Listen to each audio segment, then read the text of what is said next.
Welcome to another episode of Inner Peace, Better Health. I'm your host, Eric, and today we have a truly remarkable guest joining us.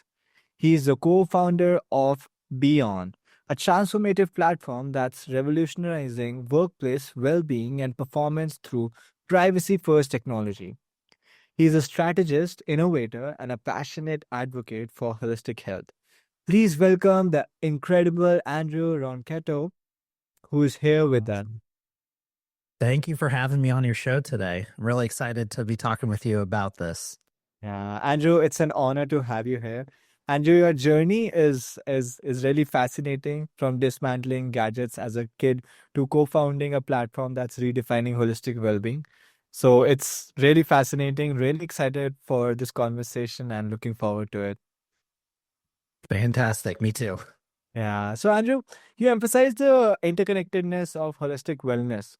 How do you define holistic wellness and why is it important to consider all aspects of it? It is a excellent question, and I think it's not something we talk about enough. Holistic wellness, like when most people hear the word wellness, they really dive into the physical, maybe the spiritual and the mental aspects of it.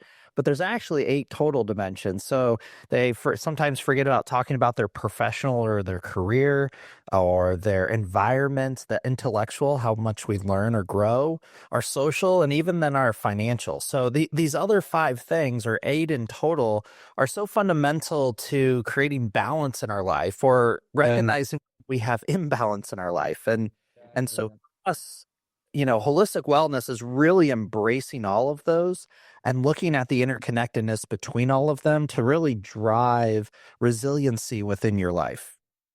Wow, that's really amazing. Can you share an example of how even neglecting one aspect can impact overall well-being? Yeah, and unfortunately, I'm gonna use myself as that example. The Yeah. reality is I think sometimes a lot of us, not a lot of us, but some of us get into a point where we're out of balance. And in my case, I would say if you ever have seen a sunburst chart and we talk about career, my career, day to point was like way out there. They're Yeah. shrunk towards the center because the amount of energy we have in our life really allows us to disperse it across all these dimensions. And I was really out of balance. I was so focused on my career. I was working untold hours just about every day for months at a time. And after an extended amount of time, I ended up getting hurt. I woke up one day and I couldn't stand, I couldn't walk. I had basically herniated discs in my back. And that lack of my focus on the physical side of my life, making sure I'm stretching or getting the right amount of food or the right amount of sleep, was just one aspect of it. But I also was impacting my relationships. Mm. Wasn't spending time with my family. I would say from a social perspective, I was struggling there. Financially, I was doing okay, but then, I would say mentally, I was just burnt out. I was stressed out. So all of these things, like this Yeah. is a great example when you're so focused on your career. And I'm not saying don't focus on careers. Like that's not what this is intended to say, but it's when it's out of line with everything else and you're not really putting any energy into all the other points, you can survive for a while. I mean, we are human. We do like, put the energy out there, but at some point it's going to catch up to you. And after a decade plus of consulting and probably doing quite a bit of that, it finally caught up with me. Wow, wow. It's eye-opening to see how interconnected our well-being truly is. I mean, your example really drives that point home. So, wow. Beyond focuses is privacy first technology. So, how does privacy play a role in promoting holistic wellness in the workplace? I think it plays a very substantial role. And here's why. Uh-huh. One of the biggest things that we really need to really drive towards what we talk about as purpose-driven growth, and this idea of not just pushing towards objectives and outcomes, but purpose-driven growth for us is almost the way you represent yourself to others, to yourself and to others, and how it creates ripple effects within your close community, your family, your friends, and even your broader community, the organization you're part of, etc. And so, in Yeah, order yeah. for that ripple effect to occur, that purpose-driven growth to be present, privacy has to be at the forefront of it. And that's because it allows us and encourage almost this more authentic self-reflection rather than, I'll say, fear or judgment or external scrutiny, in part because you are so focused on making sure that your data is secure and that it is yours and you have the ownership of it. So when you're bringing other people into your journeys, you know that it's not them that have the control over where that data is going, but it's you. And I think this is a big part of privacy in terms of helping you drive that growth, because it allows practitioners or coaches or mentors to tailor guidance to you and, you to retain it. So it's pretty fascinating how fundamental this aspect of privacy is in terms of really encouraging that ability to build trust and transparency and vulnerability that are some fundamental aspects of what I would say is purpose-driven growth, and really you getting after the things that are important for you and working on the things that are important for you, but also just doing things that tie to your values and the things that resonate with you in your life. So it's fundamental, and technology needs to do more to support it. Yeah, privacy is such a crucial aspect, especially even in today's digital age. It's great to hear how you are addressing it. Wow, that's really amazing. You also mentioned that transparency builds trust. So, how does transparency impact the effectiveness of wellness programs? Well, I think it impacts it from the perspective of, if we think about the outcomes. Hmm. Uh, and and there's the way we look at growth. I'm going to say we look at it as kind of three concentric circles. That we always want to put the individual at the center, but they are a circle themselves. So the amount of growth an individual has in their life is really based on the ability for them to balance the different aspects of well-being in their life, to go after and pursue the journeys that they want to. But there's also a ripple effect into that, and an amplifier that comes out from a second circle around practitioners, coaches, advisors, mentors. And this is really all about how they are part of the conversation, supporting it. And this aspect of transparency is key for them, because reality and we have human biases. Some of those are just kind of like, I'm going to say, the immediacy aspect of it. We think, when you go in and you talk with a practitioner or coach, if you've been to the doctor recently, sometimes you might get 15 minutes with them. Rarely do we get like an hour. But, when you only have such a short amount of time and 2/3 of it is taken up just trying to catch up from the last time. So if you saw them 6 months ago, I mean, how are you going to remember everything that happened, in the last 6 months, and then give them a download in such a short amount of time? It's just not possible. So you tell them the things that are right in front of you. And so part of the thing about driving transparency and using a platform like Beyond to support those journeys of yours is, as you continually contribute to them, you're able to start to create, I'm going to say, that historical record that's yours, that you own, because we've been talking about privacy already. But it's something that then you can bring into that conversation. And because you can bring into that conversation, it starts to build trust from your side. You decided to initiate a trust conversation with a practitioner in this case because you wanted their help. Maybe you're going through a challenging time, you're burnt out, you're stressed, and so you're working with a therapist. Them being able to understand what you're going through is the start of the trust, but then them being able to just contribute right back towards it and it being intentional for you is fundamental. So Well, it's not intentional because they forget. They're like, man, this is the eighth person I've talked to today.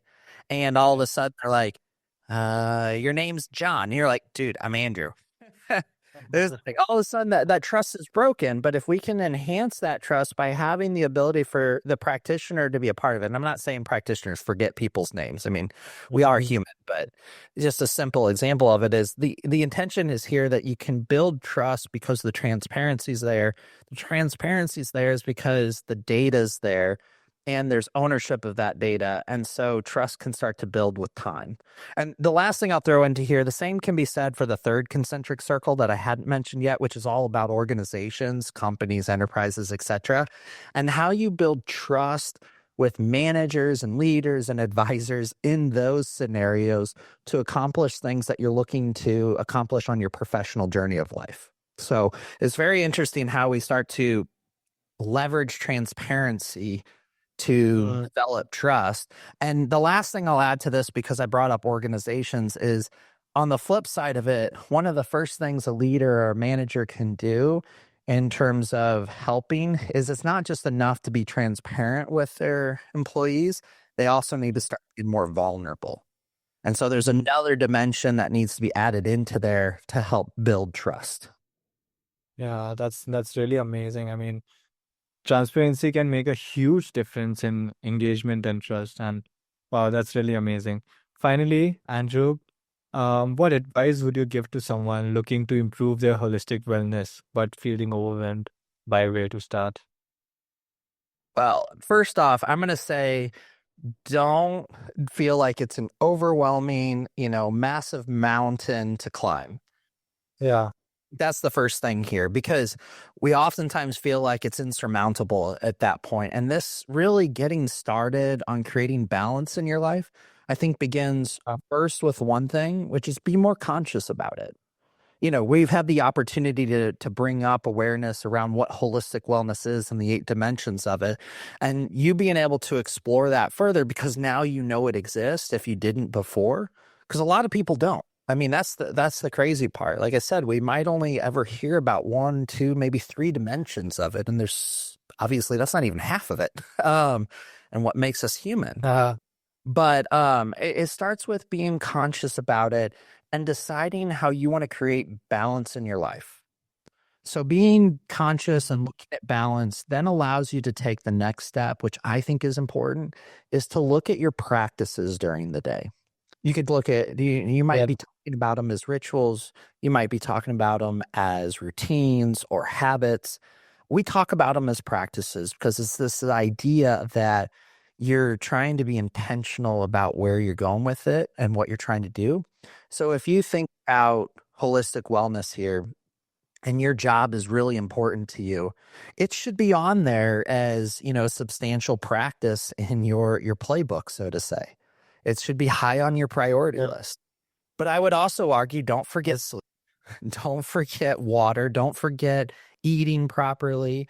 Even trying to walk a little or get a little bit of exercise in as some other fundamental practices to get going with this. And I think if you do just some of these small things, being more conscious and prioritizing the practices, you'll see where you're like, hey, I want to learn a new skill and I haven't yet. How do I move that up on my priority list? And how maybe do I do something else less of so that I can actually bring that new practice into life? And I think that's where we start to make some fundamental changes in how we operate. And it doesn't feel as much like you're trying to climb a mountain as much as you're trying to be purposeful about what you're trying to accomplish in your life. And that might just be because you love where you're at. So that's the other thing I'm going to throw out here is if you love where you're at, holistic wellness is just as helpful to help you maintain that as it is to help you grow. So there's a lot of different ways to look at this, but I would say just start by taking a breath, thinking about those things, making them more conscious, think about your practices, and then start to see how you want to adjust things to be intentional about what you want to go after. Yeah. Wow. That's really amazing. I mean, starting can be the hardest part, and your advice could be the encouragement someone needs to begin their wellness journey. Wow, that's really amazing, Andrew. Thank you so much for sharing your wisdom and experiences with us today. Your insights into holistic wellness and the interconnectedness of its aspects are truly enlightening. They were really. So, to all listeners, I hope you found this conversation as inspiring as I did. Remember, holistic wellness is a journey and every small step counts. If you enjoyed this episode, please subscribe, leave a review, and share it with someone who might benefit from Andrew's message. Let's continue to strive for inner peace and better health together. Until next time, stay inspired and keep pushing boundaries.